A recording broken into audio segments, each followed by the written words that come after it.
soch soqoli oqargan keksa bandam qo'l ochib duo qilsa, hayo qilaman shu bandamni istagini, duosini rad qilishga degan Allohning va'dasi bor.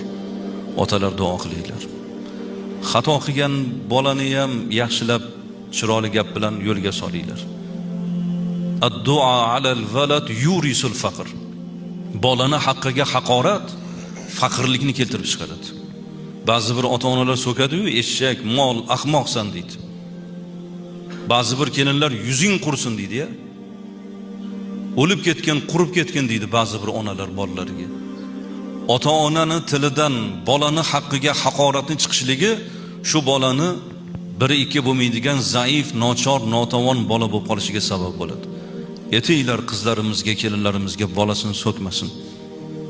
So'kmasin. Yurisul faqr. Rasululloh aytibdilar, faqirlikni keltirib chiqaradi haqorat.